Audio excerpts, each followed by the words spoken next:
Welcome to everyone again. I'm Jim Turner. Lonnie was my aunt. She was the oldest sister, well, the oldest child of that family. My dad was Andy amongst the 11. And my vision of Lonnie that I can remember, I was on the web, we're trying to think about what I think of with Lonnie, pulling up at her old house in the south end of town. And I don't think it was a Cadillac, but it was a white Buick with a red interior. With a red interior, so I remember. A lot of, I was 9 or 10 years old, convertible, beautiful car. My dad was working at Velsicold then, and she always gave us money. And that, what 6 kids were, and I'm not, can't remember if it was quarters or if it was silver. I think it was probably quarters, but that was a big deal for us when we were 8 or 9 years old and so forth like that. I had a chance to meet these gentlemen different times over the years with events with the James Jones Literary Society. So Nancy Claypool, who is currently in Cuba, her and Ken, asked me to serve as moderator today. But primarily I want them to tell their story about their opportunity, their experiences at the colony. Many of you from Marshall know Kenny Snedeker, of course. John Sharota, Don Sackrider, and John Byers were also members of the colony. And some of you were living here at that time, of course, had personal experiences with the colony. I can still remember going out there when the men, Jim and different men, were shooting birds of some type, blackbirds or something with shotguns. I remember swimming in the pool that was out there. My sisters remember Jim Jones teaching them how to dive off the board. As you know, he was quite athletic. And one of his pictures shows him diving off the board there and so forth. And I can remember what the cabins were like and some of that activity. These gentlemen may not know, but we still have a Lonnie Turner Handy Creative Writing Award at Marshall High School. It was established nearly 30 years ago, and I believe it's a $200 award. And I have the pleasure of presenting that each spring. Who established that? I think the Turner family did. Turner family did. Way back when. I think shortly after Lonnie died. So I still have the opportunity to present that every year at the school award night and so forth. So I might let everyone just mention briefly when they were at the colony, where they live now, and then we'll get into a little question thing, let them kind of tell their stories a little bit. Kim, do you want to start? When you first started, I guess my first question would be, and can kind of go through the crowd. When did you first hear about the colony, and what was it like when you first got there? Okay. Well, I first heard about it in 1952 after Jim became rich and famous. He contacted my Uncle Johnny Snedeker, who I lived with, a local contractor, to build his bachelor pad. So after high school, after I got out of school, it was my job to go to the site and pick up scraps of wood, clean the place up, sawdust, and trash that the workers threw on the floor, banana peelings and skull cans. So I was a cleanup boy. And that's how I met Jim and Lonnie. And after I graduated, stayed in contact, graduated in high school in '54, I thought I'd like to go to the colony. So I went to Lonnie and she said, come on in. Go to that barracks right there, your room number 4. So, which was Spartan furnishings, typewriter, chair, old mechanical typewriter, chair, a cot, and a little closet to hang your clothes. That was it.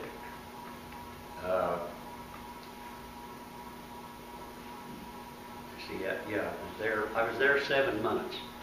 And then, of course, the colony was not winterized and had to vacate the place, so she sent me to her friend, Helen Chesney, who had an apartment house on the beach in Hollywood, Florida.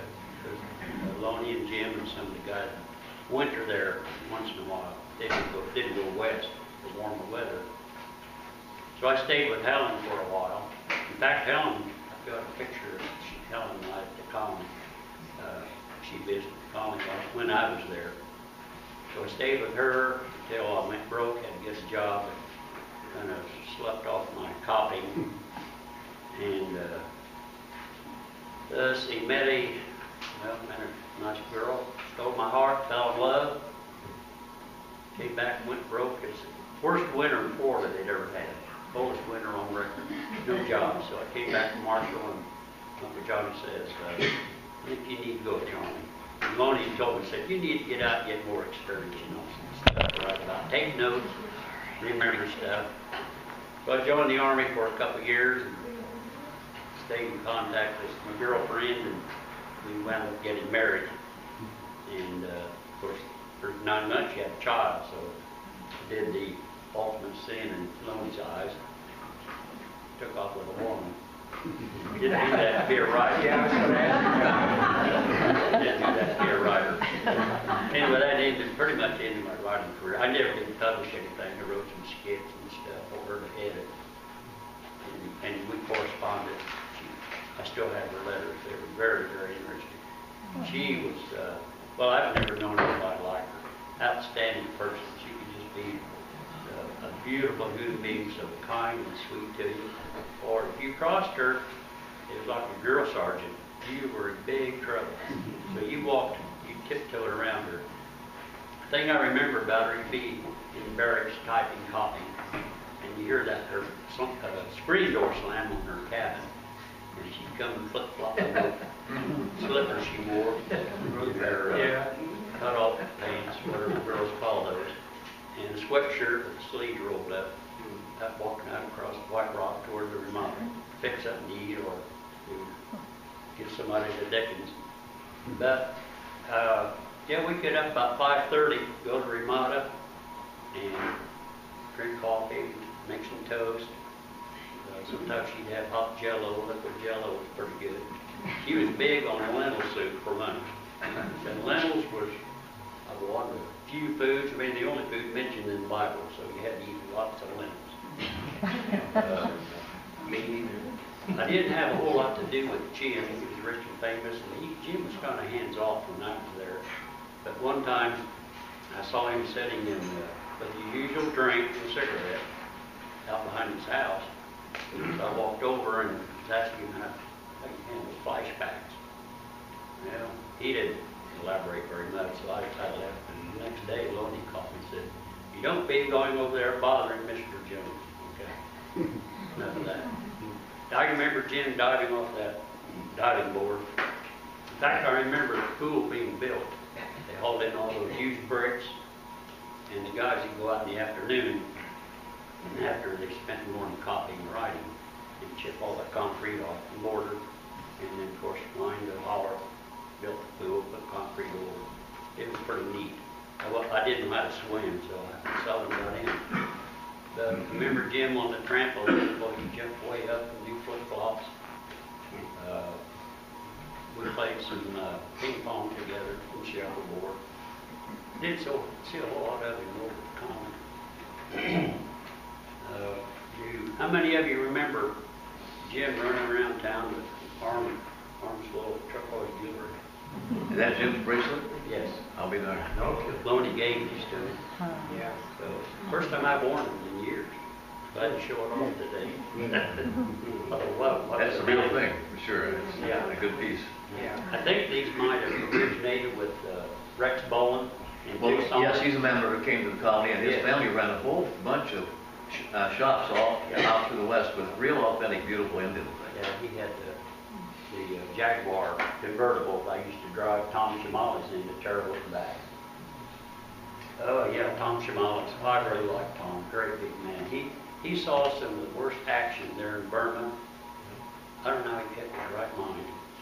We ask you guys to stand up so we can see you. I think when we talk, we should stand up because we don't have microphones, so, Okay. and they can't hear you back there if you don't really speak out. Well, I think I'm finished.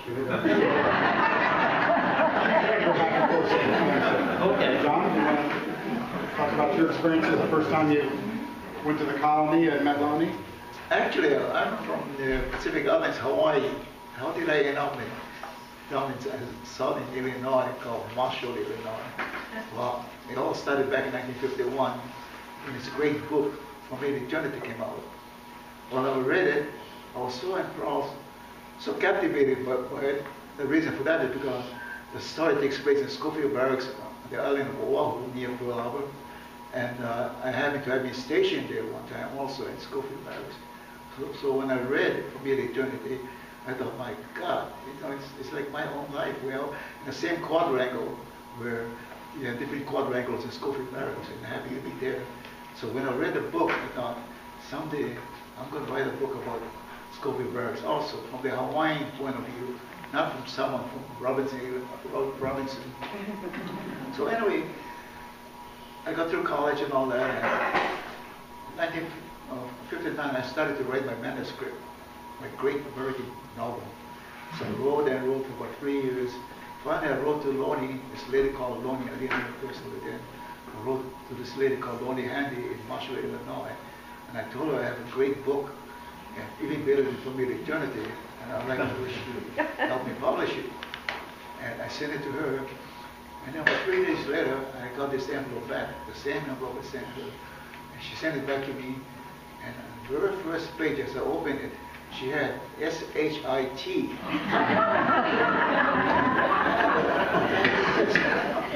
And the more I turned the pages, she had more S-H-I-Ts all over the place. So we don't know the first thing about writing. It's just worse than the 6th graders' third paper. And I was so hurt. I thought, I'm going to swing back to Maui. That's where I'm from, Maui. And anyway, about 3 days later, she wrote me another little gentler letter saying, I'm sorry, it's so harsh on you, but if you're going to learn how to write, you better take that nuts.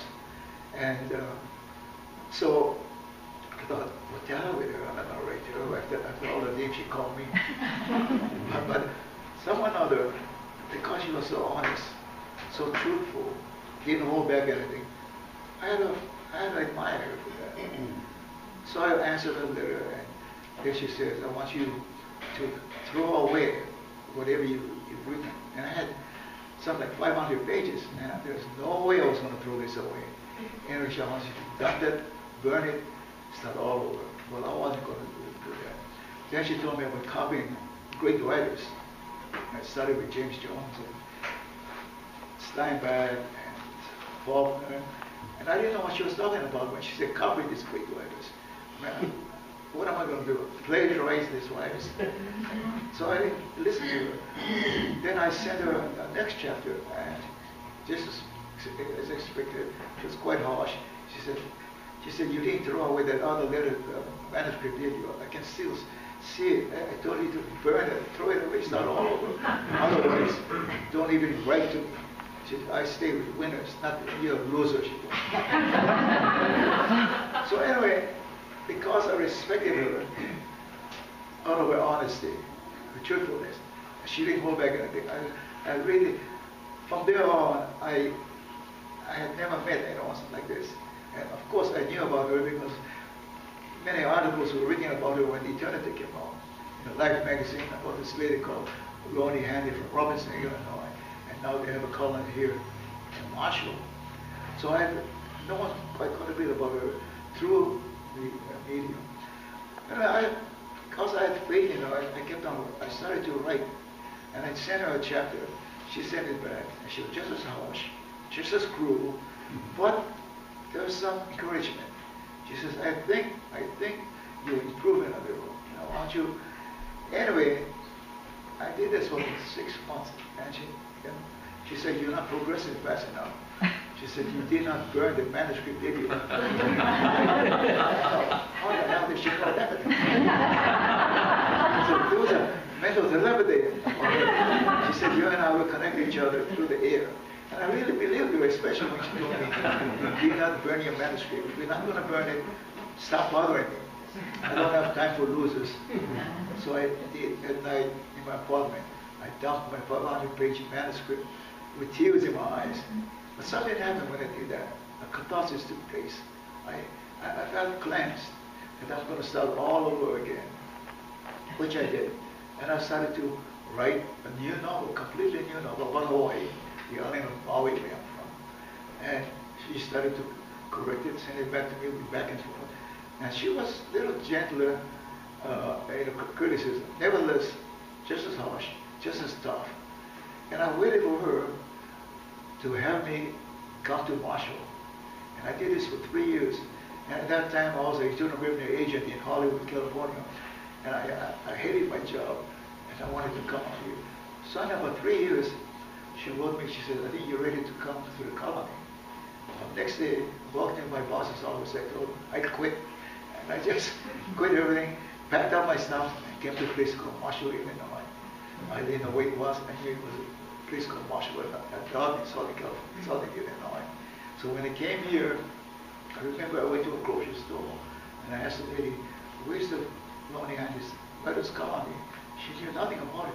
When I mentioned Lonnie Handy, oh Handy, oh yeah. And she told me it's down this road, down this way. And there was, I drove down, and there was a big fence, like a football field. And I drove in. I still remember there was a sign saying the last retreat. I drove in, and there was Lonnie. It's the first time I ever met her. And she was an attractive lady, short, bright hair, and she invited me to the cabin, and I walked in there. She had coffee. My first encounter with her was she says, "What are you reading now?" I says, "Oh, I'm reading James Jones, Faulkner, and Hemingway." When I mentioned Hemingway, she went bananas. She grabbed Hemingway's book and threw it at me and said, "I don't want you to ever even mention his name around here." Hemingway's a great guy. She said, "Dad, oh, what?" She said. And she threw the book at me and told me, "And I don't want you to even mention his name around here." And I thought, why? I didn't know why until many years afterwards. It's because Hemingway had not endorsed for me eternity. They asked for his endorsement. For some reason, her reason was that Hemingway was jealous of James Jones, a young woman coming up. Now, James Jones outdid Hemingway's writings. So therefore, from there on, of course, I never mentioned Hemingway afterwards. So she told me, "Go to your cabin." There was a cabin. At that time, there was another student there, a guy named Charlie Wright, and he stayed there for about 2 weeks after I came. But there was a cabin where I went to my cabin there, and I unpacked, and I'm feeling sorry for myself. And here I quit a job, career job, traveled 3,000 miles, and I'm now in the hands of a crazy woman. And about 10 minutes later, there was a knock on my door. And it was Lonnie, a completely different lady from the lady told me, get the hell out of here. And she was crying. She says, "I'm sorry, John. We just came from California, and I treated you so meanly." And she says, "As you know, Harry died last month, and I still haven't gotten over it." And of course, I overcame, but and we hugged each other. So that was my first love for Lonnie.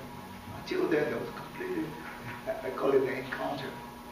But when I saw the soft side of her, I really loved her. She became like my surrogate mother. And she still is my surrogate mother. As a matter of fact, just a while ago, this afternoon, we're going to a grave over here.